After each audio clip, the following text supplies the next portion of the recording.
Assalamualaikum warahmatullahi wabarakatuh. Waalaikumsalam warahmatullahi wabarakatuh. Innal hamdalillah wassalatu wassalamu ala Rasulillah wa ala alihi wa sahbihi wa mawala wa la haula wa la quwwata illa billah. Subhanaka la ilma lana illa ma 'allamtana innaka antal alimul hakim. Amma ba'du. Saudaraku yang dirahmati oleh Allah Subhanahu wa taala, ada satu istilah yang selalu diributkan di masyarakat, yaitu istilah sunnah. Yang sunnah ini selalu dikaitkan dengan bawaan dan bid'ah. Bagaimana sesungguhnya kata sunnah itu berproses? Kata sunnah ini bisa ada dalam hadis, bisa ada dalam Al-Quran, bisa sunnah menurut ilmu hadis. Kata-kata sunnah ini di dalam beberapa tempat itu memiliki makna dan maksud beda-beda sesungguhnya. Tapi sunnah itu sendiri secara kebahasaan itu bisa berarti at-thariqah, jalan, bisa berarti al-'adah, kebiasaan atau tradisi. Tetapi ketika sunnah itu ada di dalam hadis, maka kata sunnah itu harus merujuk kepada kebahasaan di mana orang Arab itu memahami kata sunnah itu. Inilah dijelaskan oleh Muhammad Shaltut bahwa sunnah itu adalah sebuah kegiatan yang kemudian dilakukan oleh seseorang dan diikuti oleh orang setelahnya, dan kemudian berjalan menjadi sebuah tradisi. Karena itu ketika kita membaca hadis man sanna fil Islam sunnatan hasanah misalnya, maka yang dimaksudkan di situ adalah barang siapa yang memberikan contoh. Nah, contoh ini adalah satu kegiatan yang kemudian diikuti oleh orang setelahnya. Maka prinsipnya adalah kalau itu baik, hasanah, falahu ajruha. Dia akan mendapatkan pahalanya. Bukan hanya dia, tapi juga akan mendapatkan pahala dari orang yang menirunya. Begitu juga man sanna fil Islam sunnatan sayyatan fa alaihi rizruha. Barang siapa yang membuat sunnah, membuat contoh yang buruk, maka dia berdosa dan dia juga menanggung dosa dari orang yang meniru sunnah itu. Inilah sunnah yang ada dalam hadis. Begitu juga alaikum bisunnati wa sunnatul khulafa'ir rasyidin misalnya. Kamu harus selalu dalam sunnahku dan sunnah khulafa'ir rasyidin. Sementara kata sunnah di dalam Al-Quran kita temukan misalnya sunnatullah, sunnatul awwalin, sunnatul qad arsalna qablaka rusulina dan sebagainya.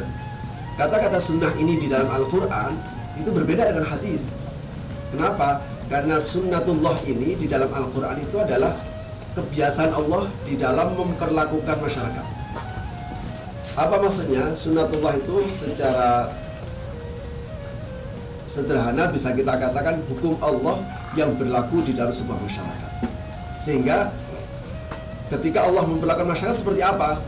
Apakah menggunakan kebenaran akidah atau kebenaran perilaku? Nah, disinilah kemudian kita akan confuse dalam pikiran seseorang. Sesungguhnya Allah memperlakukan manusia atau hambanya di dunia ini tidak dengan mempertimbangkan kebenaran akidah, tapi dengan mempertimbangkan kebenaran perilaku. Apa artinya? Ketika perilaku masyarakat itu baik, maka Allah pun juga akan memberikan rahmat dan keberkahannya. Kalau masyarakat itu buruk, Allah pun juga akan menarik keberkahan dan rahmatnya itu diganti dengan adab. Terserah apakah akidahnya benar atau salah. Itu sunnatullah di dalam Al-Quran. Sementara sunnah di dalam ilmu hadis itu adalah ma'udhifa ilan nabi. Apa saja yang disadarkan kepada Nabi, baik perkataan, perbuatan, penetapan, ini semua disebut dengan sunnah. Sehingga dari tidur ke tidur lagi itu disebut dengan sunnah. Disinilah kemudian peran ulama membagi sunnah-sunnah Rasulullah tadi itu. Ada yang masuk kategori wajib, ada yang masuk kategori sunnah, ada yang masuk kategori mubah. Meskipun hadis itu bentuknya adalah perintah misalnya. Karena itu sunnah di dalam hukum Islam itu ma yusabu fa'iluhu wa la yu'aqabu tarikuhu. Sunnah adalah sesuatu yang apabila dilakukan dia dapat pahala, yang apabila tinggalkan dia tidak berdosa. Pertanyaannya, bid'ah ini lawan dari sunnah mana? Seringkali yang kita ributkan itu bukan sekarang memang ada kita harus menghidupkan sunnah. Ternyata ketika dicek isinya adalah sholat duha, isinya adalah baca Al-Quran, isinya adalah bersedekah, isinya adalah puasa Senin Kemis dan lain sebagainya. Tentu saja ini baik, tapi ini bukan yang dimasukkan sunnah. Kenapa? Karena ini adalah hukum sunnah. Artinya kalau kita tidak melakukan itu tidak ada masalah. Persoalannya adalah apa yang harus kita sunnah, yang harus kita hidupkan. Mari kita lihat bagaimana dalam sebuah hadis. Rasulullah pernah menyatakan jal Islamu ghariban. Islam itu datang dalam keadaan asing karena datang dalam sebuah masyarakat yang rusak. Tapi wasayaudu ghariban, suatu saat Islam akan datang kembali menjadi asing. Tubalil ghuraba. Berbahagialah bagi orang-orang asing itu, kata Rasulullah. Siapa orang-orang asing itu? Orang asing adalah orang yang selalu menghidupkan sunnah inda fasadil ummah. Orang yang menghidupkan sunnah ketika di tengah-tengah rusaknya masyarakat. Bagaimana kita mengidentifikasi rusaknya sebuah umat? Tentu saja dari perilaku. Nah, karena itu kalau kita yang dimaksudkan menghidupkan sunnah adalah hidupkanlah sunnah untuk saling menghormati sesama. Hidupkanlah sunnah untuk memuliakan sesama. Hidupkanlah sunnah untuk memberikan kepedulian kepada sesama. Bagaimana mungkin kita melaksanakan ibadah-ibadah sunnah sementara kita tidak pernah memasukkan idkhalus surur fi qulubil mu'minin, memasukkan kebahagiaan di dalam lubuk hati seorang mukmin.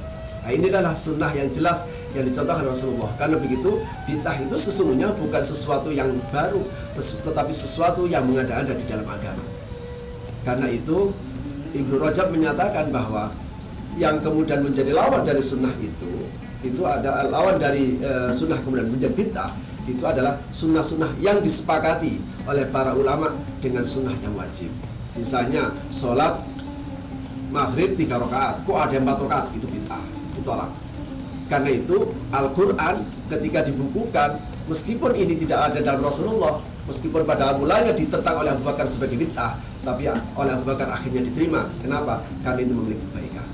Mudah-mudahan kita selalu bisa menghidupkan sunnah dalam arti yang sebenarnya. Mudah-mudahan kita tidak meributkan hal-hal yang berhukum sunnah, sementara kita sendiri meninggalkan yang sesungguhnya dicontohkan oleh Rasulullah SAW. Mudah-mudahan ada manfaatnya bagi kita semua. Demikianlah. Hadanallahu wa iyyakum ajma'in. Assalamualaikum warahmatullahi wabarakatuh. Waalaikumsalam warahmatullahi wabarakatuh.